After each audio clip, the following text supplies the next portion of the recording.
অর্ক একটি online shopping ওয়েবসাইটে কাজ করছে 2 বছর ধরে। বারবার ডেলিভারি দিতে গিয়ে প্রায় প্রতিটা বাড়ির ঠিকানাই তার নখদর্পণে। তবে পার্ক স্ট্রিটের ফ্ল্যাট নম্বর 13কে ঘিরে রয়েছে তার অনেক কৌতূহল। কেননা তার পাশের ফ্ল্যাটের ভদ্রমহিলা নাকি অনেক রহস্যজনক ঘটনা দেখেছেন ওই ফ্ল্যাটে। না চাইলেও কাকতালীয়ভাবে অর্ক জড়িয়ে যায় সেই রহস্যের সাথে, আটকে পড়ে ওই রহস্যের ধোঁয়াশা ঘেরা ফ্ল্যাটটায়। Flat number 13। গল্প রচনা বৈশাখী পাল।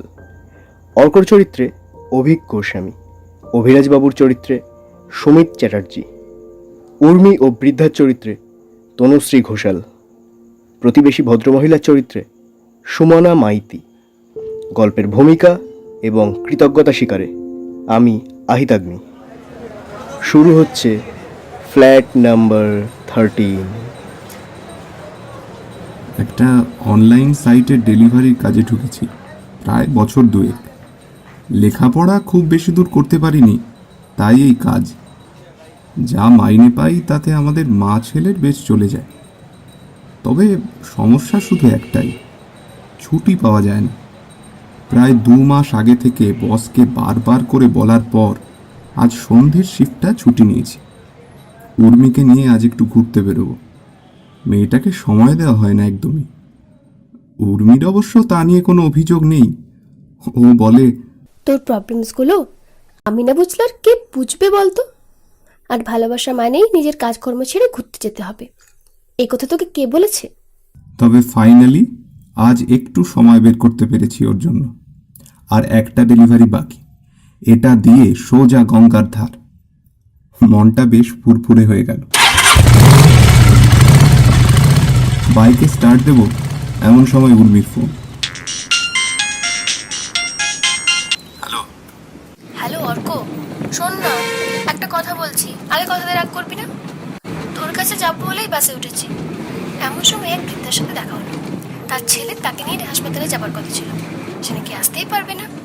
জানিস তো আজকালকার কিছু ছেলে কতটা দায়িত্ব জ্ঞানহীন। এদিকে বৃদ্ধা কলকাতায় কিছুই জানেন না, ওনাকে একটু ডাক্তার দেখিয়ে দিই প্লিজ। তুই না বলতে পারবি না কিন্তু একদম। আচ্ছা রাখছি, যদি জলদি ডাক্তার দেখানো হয়ে যায় তোকে ফোন করবো আমি।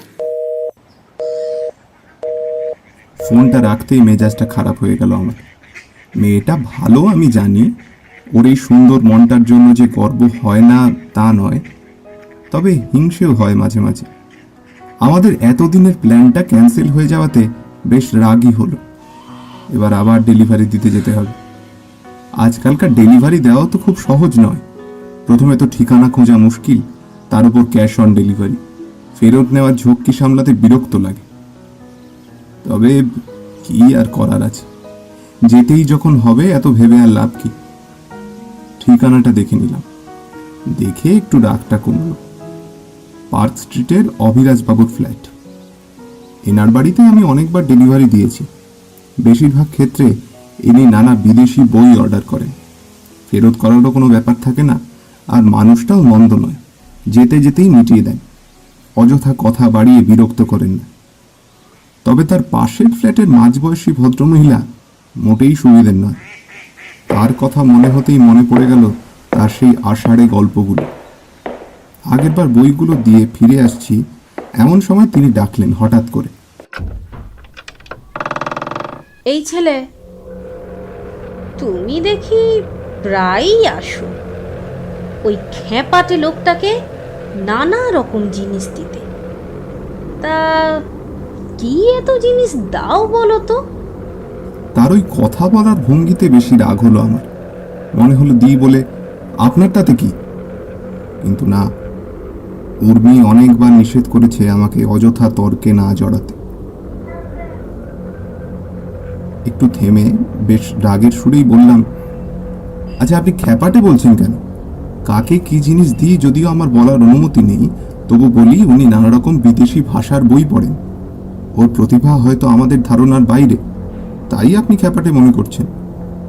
রাখো তো তোমার প্রতিভা। কারো সাথে কথা নেই, বার্তা নেই, কেবল ফ্ল্যাট বন্ধ করে রাখা। এটা কোনো স্বাভাবিক মানুষের কাজ নাকি? আগে তো তাও ওর মা সুরবালা দেবী আসতেন, গল্প করতেন। 1 মাস তো তিনিও আসেন না। শুধু কি তাই জানো, সেদিন রাতে আমার ঘুম হচ্ছিল না। ভাবলাম একটু বারান্দায় এসে বসি। প্রায় 2টো হবে। ওই ঘর থেকে তন্ত্রমন্ত্রের আওয়াজ আসছিল, বেশ জোরে জোরে। তোমাকে বলছি আমি, ওই লোকটা মোটেই সুবিধের নয়। তার এই তন্ত্রমন্ত্রের কথা শুনে হেসে ফেললাম আমি। বললাম, আন্টি, আপনি নিশ্চয়ই ভুল শুনেছেন, কেননা উনি যে বইগুলো অর্ডার করেন তার বেশিরভাগই বায়োলজির বই, আর যিনি তান্ত্রিক হবেন তিনি নিশ্চয়ই বিজ্ঞান পড়বেন না। আমার কথা শুনে তিনি বেশ রেগে গেলেন, আরও জেদ নিয়ে আমাকে বোঝাতে লাগলেন। ঠিক আছে, ধরে নিলাম সেদিন আমি ভুল শুনেছি, কিন্তু এ তো পরশু দেখলাম ওর ঘরের দরজাটা খোলা রয়েছে। একটু দুধ চাইতে ঘরে ঢুকে দেখি টেবিলে একটা বড় কাঁচের জারে তেল ভর্তি, আর তার মধ্যে একটা মোরা বিড়াল ভাসছে। আর এই অভিরাজ ওটাকে টিপছে আর নিজেই হাসছে, বলছে, কয়েকদিন একটু কষ্ট কর, দেখবি তোকেও প্রাণ দেব আমি। এবার কি বলবে তুমি? তারপর আমাকে দেখে সে কি রাগ, চোখে যেন আগুন বের হচ্ছে। কার অনুমতি নিয়ে আমার ঘরে ঢুকেছেন আপনি? এরকম করতে থাকলে পুলিশে খবর দেব। ঘরে ঢোকার আগে নক করতে হয়, এটুকু শেখেননি? এই বলে আমার হাত ধরে টেনে বের করে দিল। এতক্ষণে বুঝলাম তার অভিরাজ বাবুর উপর রাগটা ঠিক কোথায়। হয়তো মহিলা যে ভাব করতে চান অভিরাজ বাবু পাত্তা দেন না, তাই এত আজগুবি কল্পনা আর অভিযোগ তার উপর।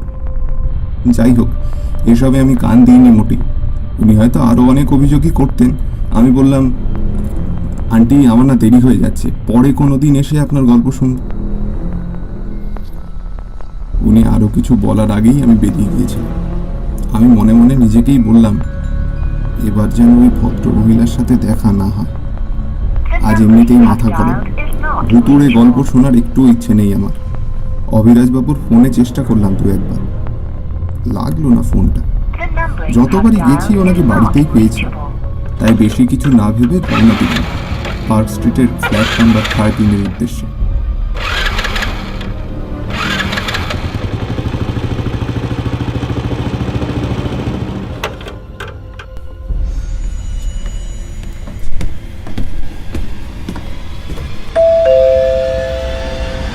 ফ্ল্যাটের দরজায় এসে কলিং বেল টিপলাম।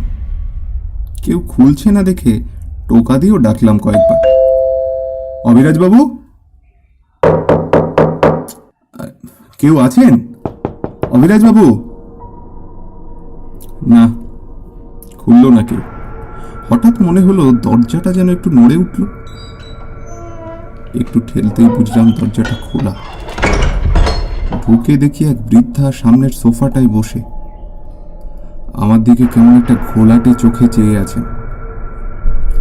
আমি ভীতু, এই বদনাম আমার ছিল না কোনো কালে, কিন্তু এতক্ষণ ডাকার পরও যখন কারো সাড়া পাইনি, ঢুকেই সামনে একটা জলজ্যান্ত মানুষকে আবিষ্কার করব আশা করিনি। কাজেই একটু চমকাতে হলো। তারপর মনে হলো হয়তো তিনি কানে কম শোনেন, বয়সটাও তো নেহাত কম নয়। বেশ একটু জোরেই আমি বললাম, আন্টি, অভিরাজ বাবু আছেন? উনি কিছু বইয়ের অর্ডার দিয়েছিলেন, সেগুলো এনেছি। বৃদ্ধা দেখলাম বেশ ভালোই শুনতে পান। বললেন, অভি একটু পরে এসে যাবে বাবা, তুমি একটু অপেক্ষা করো। না, দোষটা আমারই ছিল। আমার ফোন না করে আসাটা উচিত হয়নি একদম। আমি অপেক্ষা করব নাকি ফিরে যাব এইসব ভাবছি, হঠাৎ বুদ্ধি এলো মাথায়। আমি তাকে বললাম, আচ্ছা তাহলে আপনি সইটা করে দিন, আমি দিয়ে চলে যাই। না বাবা, সই তো আমি করতে পারি না আর।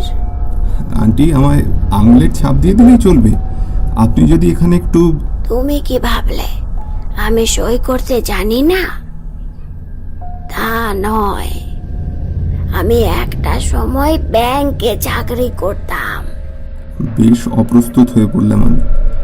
না আন্টি, আপনি বললেন না সই করতে পারবেন না, সেই জন্যই তো... তার কারণ আমার হাতের বুড়ো আঙুল। বলে তিনি তার ডান হাতটা শাড়ির আঁচল থেকে বের করে দেখালেন। চমকে উঠলাম আমি, দেখি তার ডান হাতের বুড়ো আঙ্গুলটা নেই। আন্টি, আপনার আঙুলটা... আর বলো না, কয়েকদিন আগে কেটে গেছে। তিনি এত স্বাভাবিকভাবে বললেন যেন কোনো ব্যাপারই নয় এটা। তিনি আবার বললেন, বসো না, একটু গল্প করি, ততক্ষণে অভিও এসে যাবে। হ্যাঁ, তা বাবা, তোমার বাড়িতে কে কে আছে? আগে আমি আর আমার মা। আমার কথা শেষ না হতেই তিনি জিজ্ঞাসা করলেন, তুমি কি তোমার মাকে খুব ভালোবাসো? তারই প্রশ্নে আমি বেশ অবাক হলাম। স্বাভাবিকভাবেই প্রশ্ন এলো, অভিরাজবাবু কি আপনাকে ভালোবাসেন না? যদি তাই হতো তাহলে বোধহয় ভালোই হতো। এই অদ্ভুত কথার কি যে উত্তর দেব ভেবে পেলাম না। তিনি নিজেই বলতে লাগলেন, অভি আমাকে ছাড়তে চায় না জানো। কতবার বলি আমি আর নেই, তবু এক জেদ, ফিরিয়ে আনবে আবার আমাকে। আমি যেন আকাশ থেকে পড়লাম। বৃদ্ধার কি মাথার ব্যামো আছে নাকি? তিনি বলে চললেন, প্রায় 1 মাস ধরে ওকে বলছি কষ্ট হয় আমার এখানে থাকতে, তবু সে এক কথা, না মা, আবার ভালো করে দেব আমি তোমাকে। এবার আর চুপ করে থাকতে পারলাম না। বললাম, আন্টি, এসব কি বলছেন আপনি? আমি কিছুই বুঝতে পারছি না। আমার এই কথায় তার যেন চমক ভাঙল। বললেন, ও কিছু না বাবা, কিছু না, বলবো বলবো তোমাকে সব। তুমি তুমি চা খাবে তো? এখানে থাকতে আর ভালো লাগছিল না, একটা অন্যরকম অস্বস্তি বোধ করছি। বললাম, আন্টি, আজ না আমার একটু কাজ আছে, আমি পরে কোনোদিন এসে... তোমার তো আজ আর কোনো কাজ নেই বাবা। তারই কথায় চমকে উঠলাম। বললাম, এটা এটা আপনি কি করে জানলেন? হ্যালো অর্ক, জানিস ওই বৃদ্ধাকে নিয়ে ডাক্তারের কাছে গেছিলাম, ওয়াশরুমে গেছি, ফিরে এসে দেখি তিনি আর নেই। অনেক খোঁজাখুঁজি করলাম, পেলামই না। কি করি বলতো? আমি যেন হাঁফ ছেড়ে বাঁচলাম। বললাম, ঠিক আছে, তুই দাঁড়া, আমি যাচ্ছি তোর কাছে। আন্টিকে বললাম, সরি আন্টি, আমার না একটা কাজ পড়ে গেছে, যেতে হবে। অন্য কোনো দিন আসবো আপনার হাতে চা খেতে। সে কি বাবা, কিছু না খেয়ে চলে যাবে? আচ্ছা শোনো, ওই ঘরে ফ্রিজারে ঠান্ডা জুস রাখা আছে, একটু নিয়ে নেবে। এই বয়সে হাঁটু ব্যথা নিয়ে দাঁড়াতে বড় কষ্ট হয়। তার কথা মতো পাশের ঘরে গিয়ে ফ্রিজার খুললাম। ভিতরে চোখ যেতেই ছিটকে সরে এলাম আমি। ভয়ে আতঙ্কে তখন আমার সারা শরীর কাঁপছে। ফ্রিজারের মধ্যে শুয়ে আছেন সেই বৃদ্ধা যার সাথে এই এক মুহূর্ত আগে কথা বলছিলাম আমি।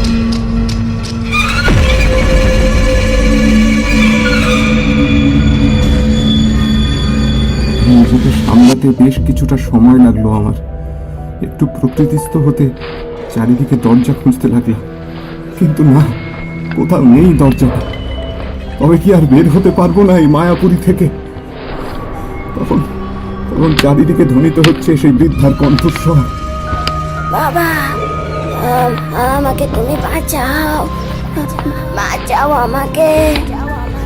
এই ফ্রিজারে দিন রাত শুয়ে থাকতে খুব কষ্ট হয় আমার। কবিকে বলেছি সে কথা বলতে, শোনেনি।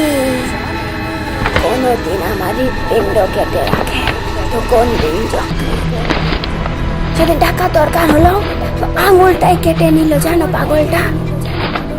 ও যদি আমাকে বাঁচাতে না পারে প্রথম মাদ হয়ে যাবে বাবা। তার আগে তোমরা বাঁচাও আমাকে, আমাকে আমাকে দাহ করো, মুক্তি দাও আমায়, আমাকে মুক্তি দাও।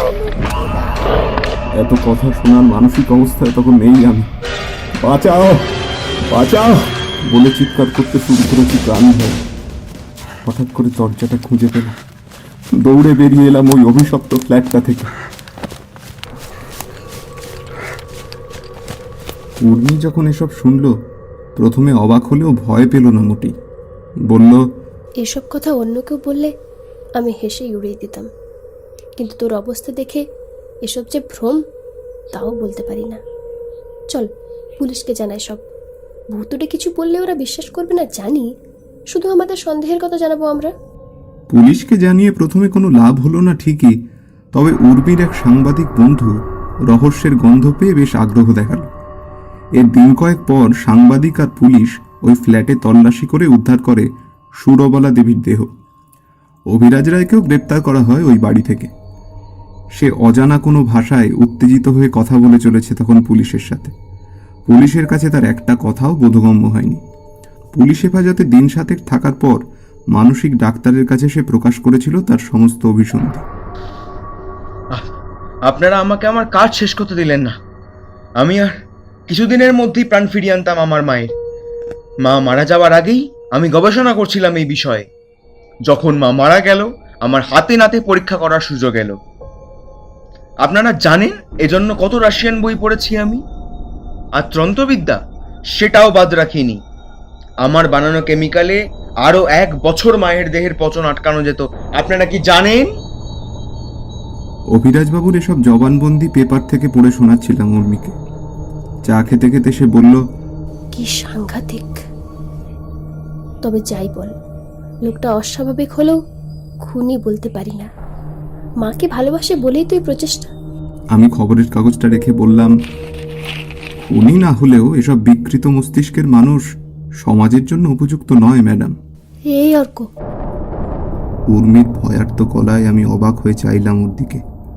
ওর চোখ তখন পেপারে বেরোনো সুরবালা দেবীর ছবিটায়। কাঁপা কাঁপা গলায় সে বলে উঠল, এই বৃদ্ধাকেই তো শেষ সন্ধ্যেতে আমি ডাক্তারের কাছে নিয়ে গেছিলাম।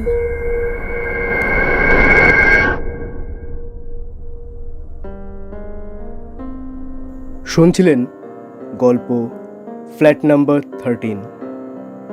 শব্দগ্রহণ ও সম্পাদনায় অন্বেষা দাশগুপ্ত, গ্রাফিক ডিজাইন অনুলেখা রায়চৌধুরী, সমগ্র অনুষ্ঠানটি পরিচালনায় মৌবনী দত্ত এবং মূল ভাবনায় রয়। ফিরে আসছি আগামী সপ্তাহে শনিবার ঠিক রাত 10টায় নতুন গল্প নিয়ে। আমি থাকছি, আপনারা থাকছেন তো?